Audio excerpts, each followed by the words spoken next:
com essa punição, o Flamengo está punindo o Pedro ou a própria equipe? Bom dia. Bom dia, Azam. Bom dia, PVC. É claro que o Flamengo está punindo o próprio Flamengo, porque o Pedro, simplesmente, vou dar uma estatística que eu levantei ontem, até publiquei no UOL. O Pedro, simplesmente, para vocês terem uma ideia, ele jogou os últimos 19 jogos do Flamengo na Libertadores. Ninguém jogou tanto pela Libertadores nesse período recente do que o Pedro. 19 jogos. Sabe quantos gols ele fez? 15 gols nestes últimos 19 jogos da Libertadores, onde ele foi o único presente em todos eles. Então, é óbvio que a punição é o Flamengo. Essa punição é burra, é estúpida, é imbecil. Não há outro termo. Agora, PVC, você disse que você conversou com algumas fontes e elas te disseram que foi unânime. Eu vou te dar... Eu queria exatamente... Eu continuei com a curiosidade, Renato, porque assim, eu acho que tem um pai. Tem, claro que tem. Chama-se Marcos Braz. Esse é o pai da punição. Esse é o estilo típico do Marcos Braz. Vou lembrar para vocês um episódio que aconteceu em 2010. Vamos lembrar o ano de 2009, onde o Petkovic voltou ao Flamengo muito mais para, com os salários, cobrar uma dívida que ele tinha ainda com o clube, iniciativa do presidente em exercício, Delair Dombrovskis, e acabou se tornando um dos artífices daquele título totalmente improvável em 2009. O Flamengo em 2009 estava lá atrás na tabela. Tá? Aí volta o Petkovic, volta o Adriano, e os dois juntos meio que carregam aquele time, que não era tão ruim assim, mas estava longe de ser algo parecido com o atual, e levam esse time ao título. Pois bem, Andrade eleito na época o melhor técnico do ano, me lembro disso na festa da CBF, Petkovic, o craque do campeonato, Adriano, o artilheiro, e por aí vai. Em janeiro de 2010, o Petkovic se atrasa, voltando das suas férias na Sérvia. É claro que o Pet achou que, depois de tudo que ele tinha feito, ele podia ter mais uma semaninha lá na Sérvia. Pois bem, o Marcos Braz afastou o Petkovic.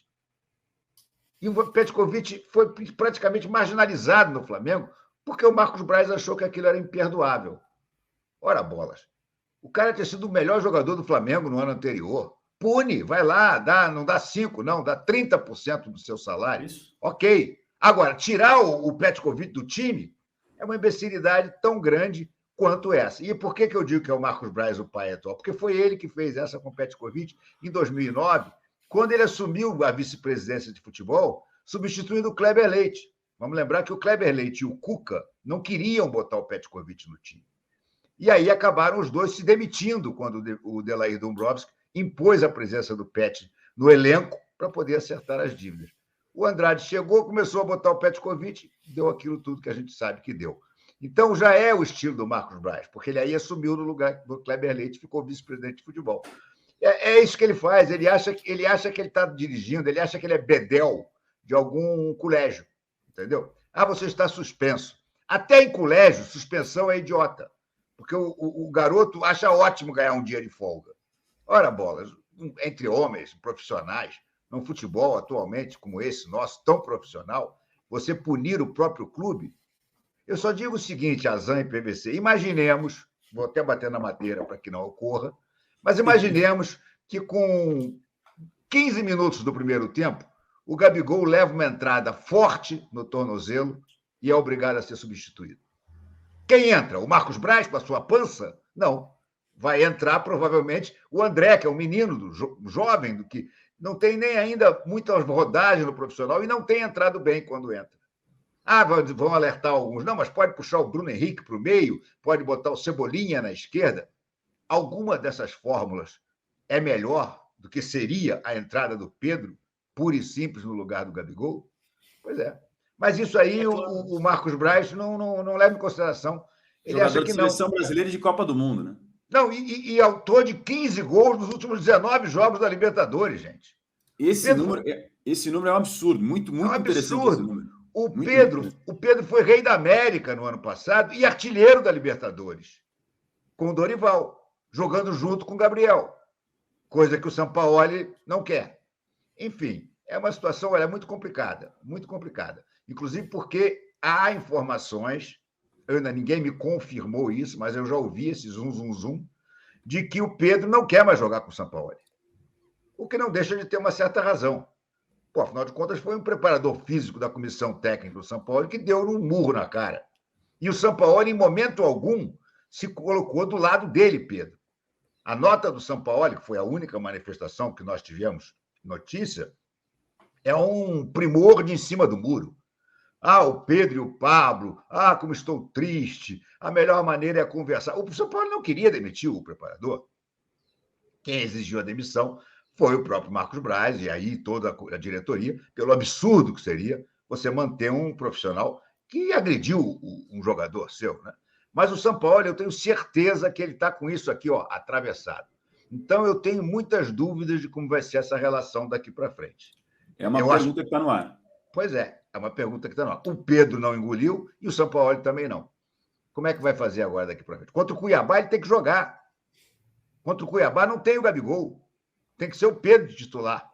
Como é que vai ficar isso? Muito complicada essa situação do Flamengo. E aí eu me lembro do Domenech Torrent, que foi um desastre como técnico do Flamengo, mas que cunhou uma frase perfeita, né?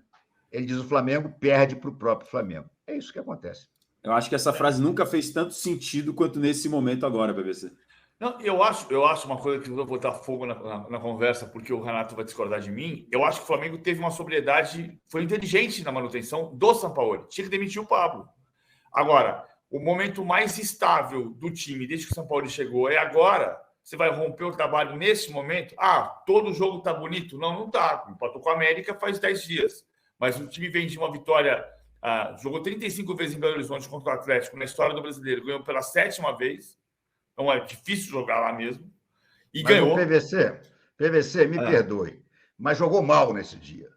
Achou um resultado em dois lances de genialidade do Arrascaeta. O Atlético merecia ter ganhado aquele jogo com folga. O Atlético jogou bem. Foi o melhor jogo do Atlético do Filipão. Mas acho que teve sobriedade. No caso do Sampaoli, toda a sobriedade que existiu, tendo uma situação delicadíssima no domingo, que podia chegar e chutar o pau da barraca e mandar todo mundo embora, e muita gente defendeu essa tese, o Flamengo teve serenidade para dizer: não, o Pablo não dá mais, fora daqui. Agora nós vamos resolver a situação do Sampaoli. E fica, a comissão, o trabalho prossegue, e fica o Pedro, e vamos em frente. 3 dias depois, o Flamengo pune o Flamengo. E tira o jogador. Digamos, eu vou colocar uma questão a mais, que eu vou fazer um retrato mais difícil para o Flamengo hoje à noite. Digamos, o Olímpia, de uma maneira fortuita, acha um gol com 10 minutos. Com 15, o Gabigol sai machucado. O Olímpia se tranca todo lá atrás. E você precisa de uma bola alta, por exemplo. Quem é que vai fazer? Pode ser um gol do Bruno Henrique de cabeça. Pode, mas o centroavante é o Pedro. Então, o Flamengo pune a si mesmo. 3 dias depois de ter tido uma serenidade num momento difícil, no momento mais fácil, o Flamengo faz uma bobagem. Vaca holandesa, né? Depois dá um bico no leite. Outra coisa, o PVC, muita gente, como você, elogia a postura do Flamengo, mas ninguém sabe nada do Flamengo. O Flamengo, desde o murro na cara do Pedro, não se pronuncia. Isso tudo aí é apurado em bastidores pelos repórteres que cobrem o Flamengo. O Flamengo não soltou uma nota oficial. O Marcos Braz não deu uma entrevista. Ninguém falou. A primeira entrevista do Sampaoli vai ser agora, hoje, depois do jogo. Eu fico imaginando como é que vai ser essa entrevista. A não ser que o Flamengo faça uma lambança, vai se falar muito mais do Pedro do que do jogo em si. Assunto que já poderia ter sido, vamos assim dizer, desaquecido se o Flamengo tivesse feito uma entrevista coletiva do Marcos Braz, uma entrevista coletiva do Sampaoli e uma entrevista coletiva do Pedro. Tudo, naturalmente, bem articulado por trás. Não houve, até agora, uma conversa do Pedro com o Sampaoli. Os testemunhos que nós temos é que o Pedro foi treinar e os dois nem sequer se olharam. Tem cabimento isso? É agir bem isso? Eu discordo de você. Não é liderar. Não é liderar, não é nada. Não. Do ponto de vista do Sampaoli, não é liderar. Ele não pode não ter falado com o Pedro. Ele tem que ter conversado com o Pedro. E eu acho que o Marcos... Não acho que devia ter entrevista dos 3, mas do Marcos Braz precisava. Não. Acho os três isoladamente. O Marcos Braz era obrigatório. Claro. O cara não falou nada. Concordo. O PVC, o preparador físico, ainda não está demitido. Ele só não está trabalhando. Mas ainda não saiu a demissão oficial do Pablo Fernandes. É o seguinte, é inacreditável. Diga. E o Rodrigo Matos trouxe aqui a informação que ele tem, que a gente não seguiu, porque não pareceu tão relevante, mas acho que é. O Rodrigo tem a informação de que ele pediu demissão e não foi demitido. Parece que houve um acordão, para que ele pedisse demissão. Porque se ele fosse demitido, eu não sei como é que é o contrato dele com o Flamengo, eu não sei se tudo isso está embutido no contrato do Sampaoli. Por exemplo, muitas vezes o clube faz um contrato com o treinador e o treinador traz a sua comissão técnica. E ele próprio, do dinheiro que ele acertou combinar com o clube, ele vai e paga os seus profissionais. Não sei como é que está isso no Flamengo. Mas o fato é que acordou-se com ele para que ele pedisse demissão. Foi quase que olha aqui, vamos acabar isso da melhor maneira possível aqui, você pede demissão, a gente acerta os seus salários aqui e vida que segue. Mas nem isso se sabe, porque o Flamengo não fala. O Flamengo usa, desde que o Landim assumiu, a tática do avestruz. Enfia a cabeça no buraco e deixa aquele baita bundão de fora. É isso que faz o Flamengo. O Flamengo é rigorosamente, hoje em dia, um clube dirigido por um bando de avestruz. Você chega lá na Gávea, tem aquele bando de avestruz correndo para lá e para cá. É bonito até, parece a selva africana. Agora, a verdade é que eles não têm comando. O PVC, vou dizer uma coisa para você. O Flamengo tem 3 caras lá no clube que não valem um. Fabinho Soldado, Juan e Gabriel Skinner. Fabinho é gerente de futebol, Juan tem um nome lá do Diaspone, que eu não sei qual é, e o Gabriel Skinner é o supervisor. Na época que eu cobria o Flamengo tinha um cara chamado Domingo Bosco. O Bosco sozinho fazia o trabalho desses 3 caras vezes 10. Nunca teria acontecido uma crise dessa, seu Pedro, antes de o Bosco entrar em campo e resolver o problema. Esses caras, vai dizer que ninguém no Ninho do Urubu percebia que a relação do Pedro com a comissão técnica do São Paulo estava se desgastando? Se a imprensa sabe, é evidente que eles também sabem, né? Evidentemente. Muito mais. Eles estão lá dentro, no dia a dia. O que esses caras fizeram para evitar isso? Nada. O próprio Marcos Braz, como vice de futebol, tudo bem que é vereador também, hoje em dia, vai sei lá quanto tempo perde na Câmara de Vereadores, ele tinha que ter tomado conhecimento disso. Os caras que trabalham para ele, como o Fabinho, o Juan e o Skinner, tinham que tê-lo alertado. Mas não. Todo mundo foi surpreendido com a história do Pedro se recusar a aquecer e com o murro que o Pablo Fernandes deu no Pedro. É inacreditável isso, gente. O futebol do Flamengo é jogado às traças. O Flamengo ganha porque o Flamengo, e aí não deixa de ter um certo mérito a diretoria, montou um super elenco. O Flamengo tem talentos individuais, o que ninguém tem na América do Sul. Então, mesmo trocando de técnico a cada 4 meses, mesmo com um comando leniente de futebol, o talento desses caras é tão grande que você vê, nos últimos 4 anos, eles foram a 3 finais de Libertadores, ganharam 2, ganharam 2 brasileiros e ganharam uma Copa do Brasil. Aliás, para justificar a incompetência, eles jogam na cara de quem critica esses títulos. Mas esses títulos são fruto de um talento excepcional num grupo, que ainda é muito bom, ainda que com alguns jogadores mais envelhecidos, como é o caso do Felipe Luiz, como é o caso do próprio Bruno Henrique, voltando de uma contusão tão grave. Mas são jogadores que num dia, de repente, num dia bom, eles resolvem a parada. Esse é o problema do Flamengo, o drama do Flamengo. Uma pergunta para vocês, já pedindo mais uma vez o seu like que está acompanhando. O seu voto na enquete aqui, a maioria está achando que a punição é o Pedro, mas está equilibrado. O Flamengo pune o Pedro ou a própria equipe? O Pedro, 56%, a equipe, 44%. O PVC e o Renato já deram a opinião deles, que para eles o Flamengo está sendo punido. Uma pergunta para vocês em cima de um argumento que o Renato trouxe. Esse silêncio, essa ausência de manifestação, também não é um indício de que dentro do próprio Flamengo isso não está resolvido? Porque se tivesse, você vê a público e fala, fizemos isso, a punição foi essa, a gente tomou essa decisão por causa disso. Essa ausência de manifestação, esse silêncio, também não denota porque o assunto ainda não está resolvido no bastidor, PVC? Denota. Eu vou lembrar um caso mais parecido com esse. Eu nunca vi um caso como esse. O preparador físico dá um murro no rosto do jogador E dentro do vestiário, já falamos sobre isso segunda-feira, dentro do vestiário os jogadores dizem, nunca vi isso. Eu lembro muito do caso do Ivan, que recebeu uma chuteira, um rádio, um objeto que o Neymar atirou nele. O Ivan na era posição do Dorival lá atrás, em 2010, né? Contra o Atlético Goianiense.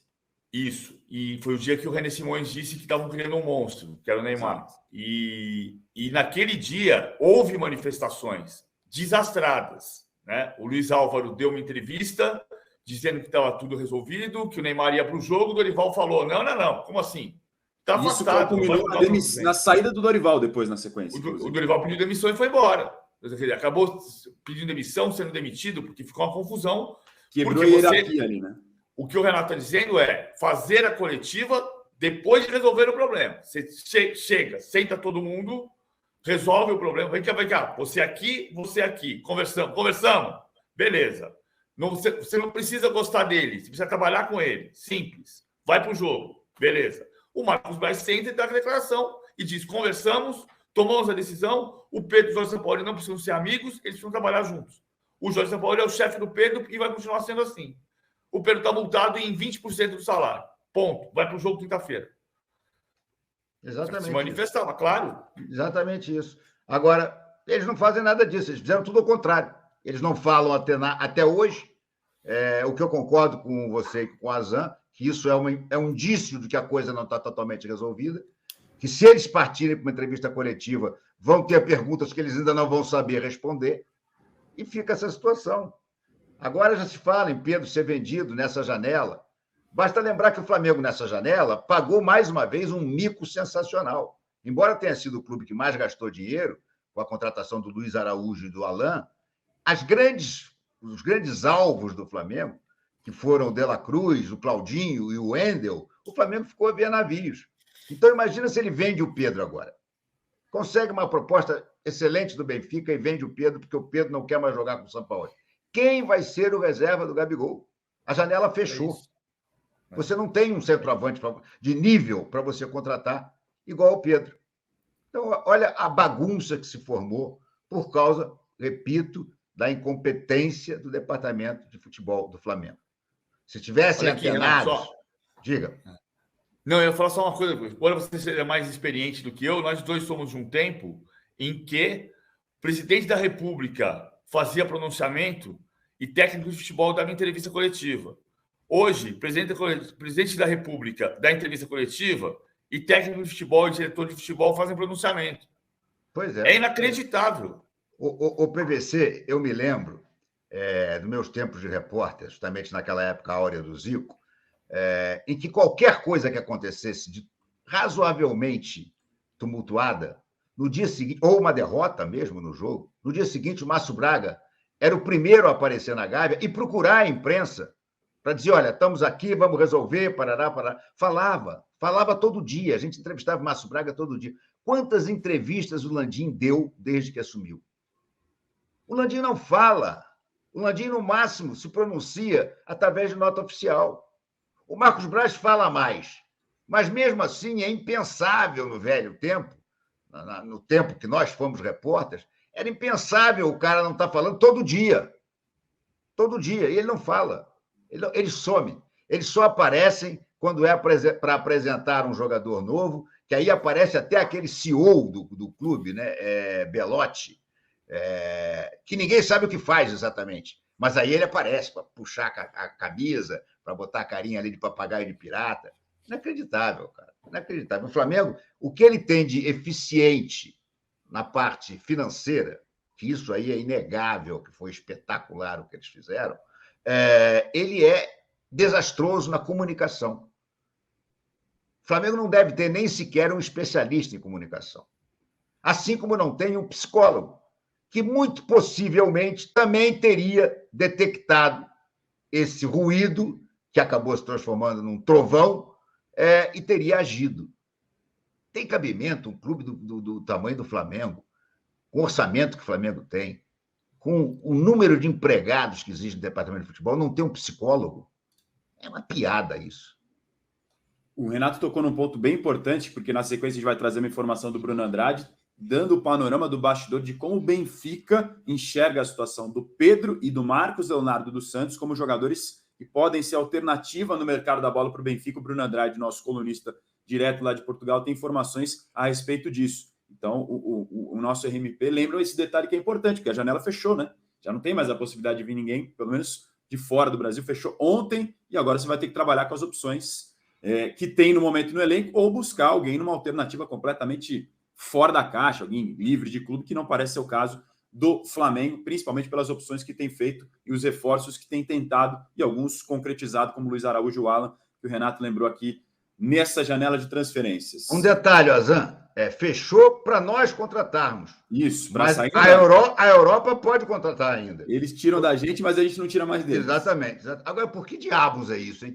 É uma boa pergunta. Genial a CBF ao criar essa janela para o futebol brasileiro, né? Olha, a gente fecha antes, eles vêm aqui, tiram todo mundo, nós não temos tempo de repor. Genial. E o desfalque fica para cá no segundo semestre, justamente no momento decisivo da temporada, né? O caso do Flamengo, por exemplo, está na semifinal da Copa do Brasil, está nos momentos decisivos da Libertadores, São Paulo, que vai jogar hoje Sul-Americana da mesma maneira, enfim, os clubes entram na reta decisiva nesse momento da temporada. PVC quer completar mais alguma coisa? Eu vou agradecer já demais o RMP e liberá-lo pelo excelente debate aqui com a gente, já está mais que convidado a voltar o de primeira, Renato. Valeu, Azan, um maior prazer. Primeira vez que eu e PVC nos encontramos aqui no UOL. Não, programa. A gente fez fim de papo. Não, a gente fez fim de papo 2 ou 3 vezes. A gente fez, por exemplo, no dia que o Flamengo perdeu para o Independente Del Valle. A final da Recopa, lembra? O Flamengo ganhou o jogo e perdeu nos pênaltis. Não lembro, não. Eu já não lembro de muita coisa, PVC. A memória do PVC é privilegiada, né? Vocês dois falaram ao mesmo tempo, não consegui ouvir. Eu falei, vamos fazer mais. Vamos, com certeza. Maior prazer. Valeu. Valeu, Azan. Abração. Obrigado, Renato, mais uma vez. Eu falei que a memória do PVC é privilegiada. Obrigado demais. O HD do PVC tem 900 mil megabytes. Não dá para competir. Realmente o homem é privilegiado.